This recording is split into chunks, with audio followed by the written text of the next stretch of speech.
So how do you make it? How do you overcome the odds? You gotta be the hardest workers in the room. And don't f the opportunity up.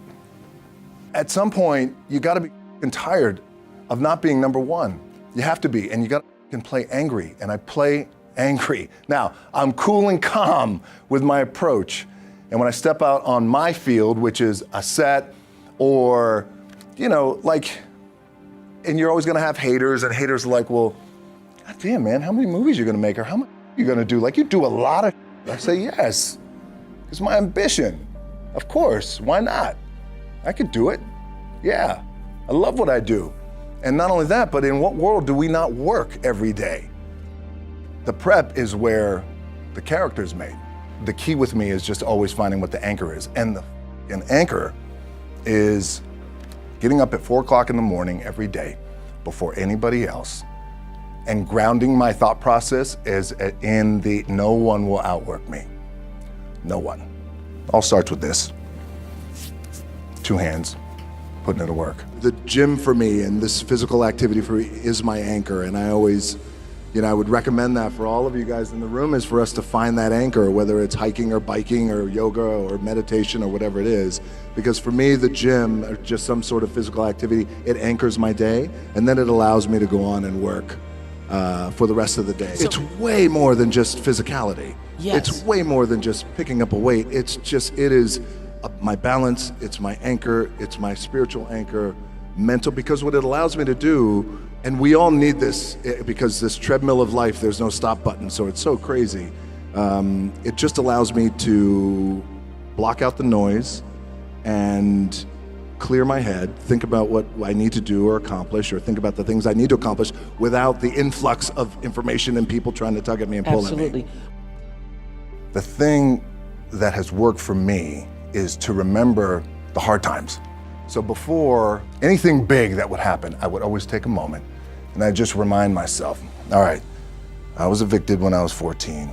We were kicked off the island. We couldn't live in Hawaii. Had no place to live. A lot of shit happened. Then when I moved to Nashville, I was arrested multiple times by the time I was 16 years old. I gotta remember that if I were playing on this team. But before I lace up, before I get on the court, before I play in these big games, before I go to the Staples Center, where history is there, those are historic walls there at the Staples Center.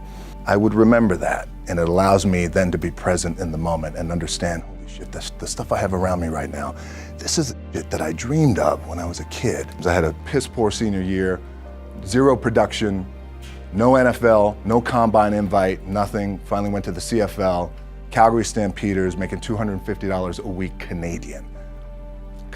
Now, I had to send that home to my wife at that time. Had no money. So I remember that. When I got cut from Canada, I had $7 in my pocket. And I always tell that story. So now my production company is $7, advertising agency is $7, everything is $7. So I always remember that. What helps me is to keep the hard times in the front of my mind, because it allows me to go into these big moments that I've worked my ass off, and you guys have worked your ass off. It allows me to go into these big moments with a different perspective. What it also does for me, and again, this is what works for me. I keep my back is up against this mother. Every day, it's against this wall. But it's up against this because it's what I believe in. And when my back is against this, then there's nowhere to go but that way. And I gotta go that way. And I don't give a who is in front of me. They're not gonna stop me. So how did I get here? By being the hardest worker in the room. The one thing that will never, ever, ever go away is you get your ass in that weight room and you put in the work. That's gonna happen when you're 30, 40, 50, 60, 70. That never goes away. You either say, I'm done, or this, whatever the is going on, it's temporary, and it may me up at some point down the road, but I'm not gonna let this opportunity go by without giving it my all. My dad, in his pickup truck, came down 4 o'clock in the morning, picked me up in Miami from Tampa. We lived in a little apartment in Tampa. He drove down in his little pickup truck to Miami to get me when I was cut from the CFL. I was driving up I-75. I-75 is like, especially down in Florida, Alligator Alley. I'll never forget it. It's 4 o'clock in the morning. I leave home. I'm ready to tackle the world, to get after it, achieve my dreams and goals. Crushed by 22, 23 years old. Now I got to move back in with my mom and dad. I played on great teams though. Wait a second, this is not supposed to be my future. I'm supposed to be in the NFL right now. I'm supposed to be making a lot of coin and buying my parents buying me taking care of my wife, but it never happened. So I pulled out my wallet, I thought, well, let me see how much money I have. I opened it up, I had a 5, a 1, and change. I'm not around, and well, at least I rounded up to $7. But I thought, God, ain't this, I got $7 in my pocket. Where the do I go now? What do I do? If I had to be great at something, I wanted to be great in this world of Hollywood and movie making and producing and entertainment, I had to commit. You commit to something, commit to the goal. They said, what do you want to accomplish?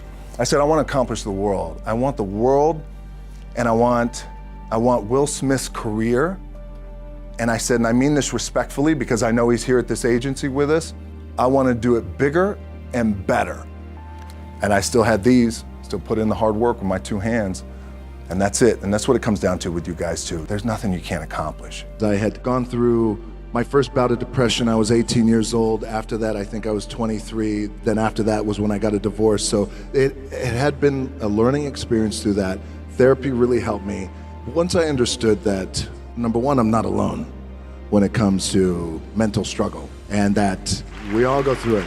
Because growing up, being in a house, like my dad was tough love, so sharing feelings and emotions, I didn't have that. So I held everything in, and plus I was an only child. Yeah. I was the strong, silent type. Meanwhile, there was a lot of stuff happening going on in here. For me to become the man that I am today, fortunately, one, I'm not alone. But then the other side to that, it's like the A side, the B side, and maybe the most important side is to communicate and talk and get it out. It's about being vulnerable and the power of being vulnerable, and something that we shy away from. Certainly men, I need to talk about this.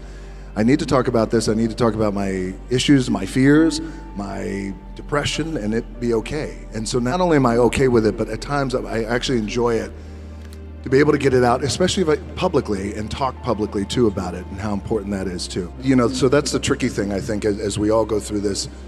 What I've realized in the past couple of weeks is it's good to explore these feelings. I'm feeling a little guilty, and I didn't get a chance to say the things that I wanted to say, or I wish he would have said the things to me as a father, now as a father of 3 daughters, the important, critical things that anchor us that I didn't get from him. And it's okay to explore those feelings, but it's also very important to heal, to make sure that we come back to an anchoring foundation of gratitude.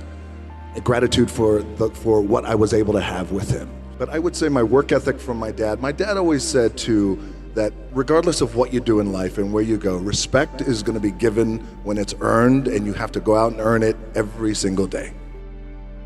The importance and the power of finding your identity and being true to who you are.